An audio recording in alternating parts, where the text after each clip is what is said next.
What's going on, Soul Tribe? I salute the divinity in you, and welcome to my channel, Alchemist. Justin here, and bringing another little nugget to add to the Soul Tribe archive. And in today's video, I'm going to be talking about Saturn in Aquarius in the ninth house. And this is actually a pretty dope one, I think, for Saturn to be in. It's not too bad. Now when you talk about that Saturn, Saturn's a tough one. Saturn is the greater malefic, so sometimes there's going to be some challenges when it comes with Saturn, especially in a night chart. Saturn's going to be the most challenging planet for those of you who have night charts.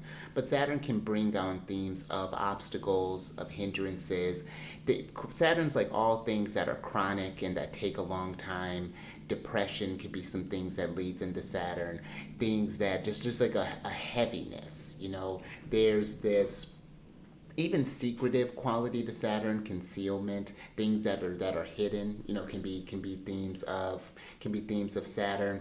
But what I find when worked with constructively, when we're talking about Saturn, Saturn can bring you authority kind of over other people's things. Saturn can bring this sense of notable rank and even of like of great reputation, because Saturn it's that work that it takes a long time, but it's going to be rewarding work. Saturn's building empires, the things that last a long time, that take that effort, that discipline, that patience when we're coming to Saturn. So it's not all bad when we're talking about Saturn, but it is a note that Saturn does bring challenges, when we're working with it. Now, when we're talking about Aquarius, this is one reason why this is such a dope placement for Saturn, is because this is a sign that Saturn traditionally rules. And so Saturn's in its domicile here. And when you have a celestial body in its domicile, that just means that it has all the resources that it needs to just do what it does. And so when we're talking about Aquarius, they're the fixed air sign and they're active or yang in nature.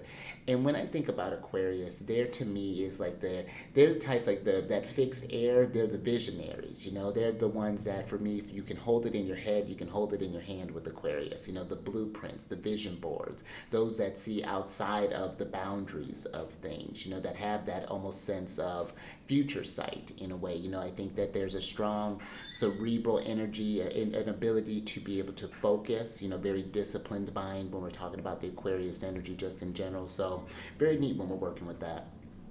And then when you talk about the ninth house, this is known as was known as the house of God, and it's going to be one of the Caden houses. And some of the themes that the ninth house covers are going to deal with like travel, especially to like foreign places. This can deal with foreign people, education, spirituality, religion, your beliefs, politics, astrology, divination, augury, things along those lines are going to be sort of ninth house themes. So when you're working with this placement, a few things to consider, or a couple things to consider. One, you would have a Gemini rising by whole sign, and you don't have to look too far to see who rules this house because Saturn does. And then Saturn is going to import the themes of the eighth house to this house. So those are going to be themes of like mortality, inheritances, the money and possessions of others, occult studies, taxes, loans, things along those lines.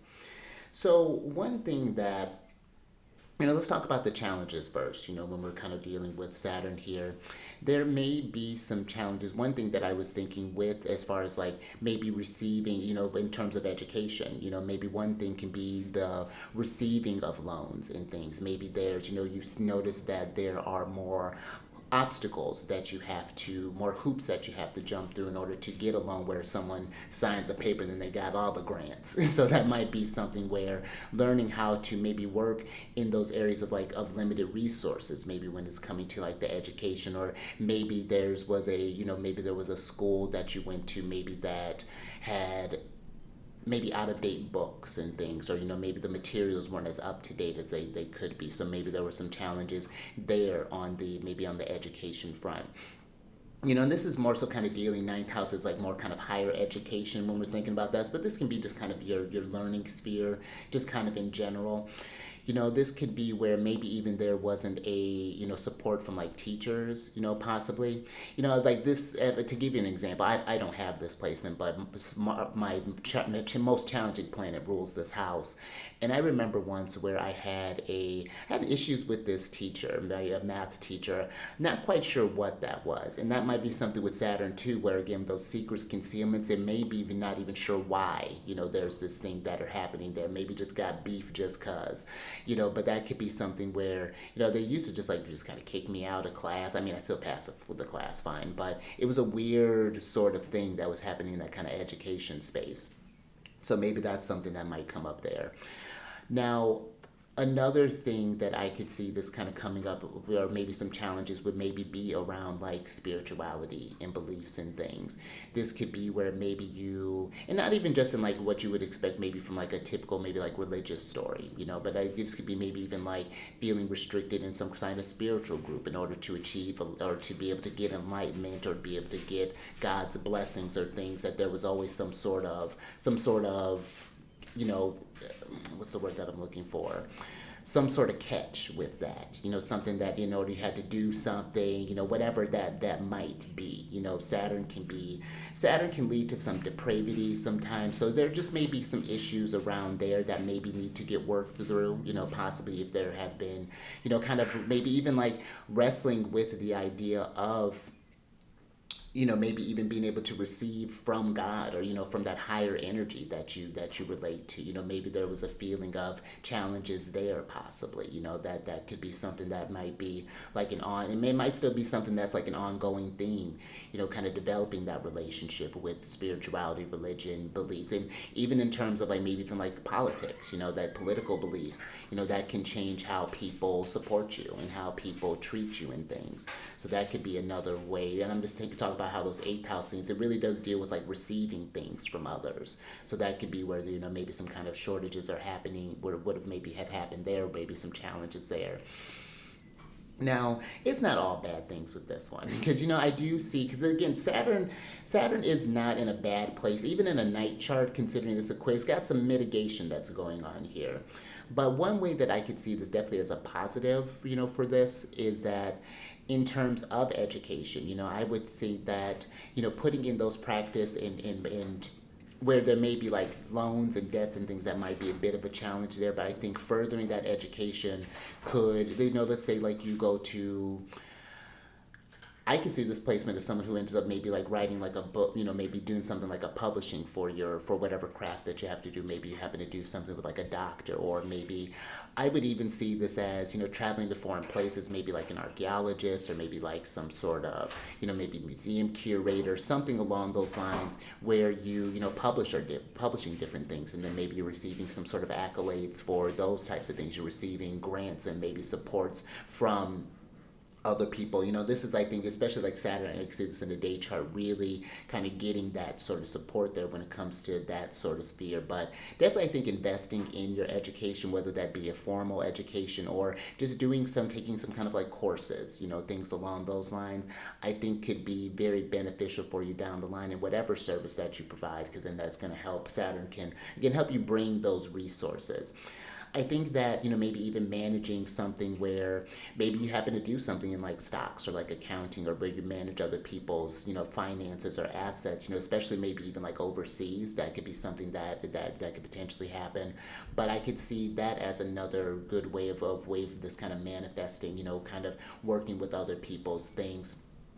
A neat little thing that I think, that I was kind of meditating on with this one, there's I think a real strong esoteric energy with this placement, again, because Saturn can deal with those kind of secrets and kind of concealments, and having that relationship, I think, doing those kind of occult studies, looking into astrology, into tarot, into I Ching, whatever that looks like, expanding your world, that could give you, I think, again, over time, I think that could really have because the Saturn's going to be in a nice aspect with your ascendant, trining that ascendant. So who knows what sort of downloads, inspirations that you get after, kind of exploring those different spaces. So that would be another thing that I would check out with this one, as that makes sense, as the interest makes sense. As a caveat, though, Saturn can deal with like spirit possessions. So, I would just say, just be mindful, always to be safe always. But I think especially in those kind of practice, be mindful who's driving the vehicle. So that would be another thing that I would mention with this placements. And taking chances to go see what other countries and different people have to offer, when what the world has to experience. I think that this could be very well traveled. I can see this as, Saturn can deal with like traveling by seas and things, so maybe this is like a captain of a ship or something like that. Maybe you're importing, exporting goods, things along those lines. But I like this placement, and I think that this can really open the world for someone there. But I think that, again, the challenges would probably be around like maybe just like maybe limiting beliefs, or maybe there's establishing that, that's, and then maybe even be some kind of challenges as far as like just understanding other people, like other cultures, possibly seeing how they work. 'Cause I think Aquarius is one that when it gets kind of locked in its ways, and that being a fixed sign, that could, potentially, maybe create a little bit of tensions there and how people, again, give to you. So, but this would be just some base things that I would talk about with someone with this placement. You definitely need the whole chart to get an idea of how this may be showing up in your chart. But if you have this placement or know someone who's working with this placement, down in the comment section, let us know how this is showing up for you, because it's always really neat to see how that really comes to life there. And if that's something where you want to explore your natal chart more, or if you want to do any sort of like planning in your elections, maybe you do want to pick elections for when you're publishing that book, or maybe it's an election for planning a trip or a marriage, a business contract, things along those lines, then down in the description box there is a link to book a consultation with me. And if you have any questions as far as like the services that I provide, anything along those lines, then my email is down there as well.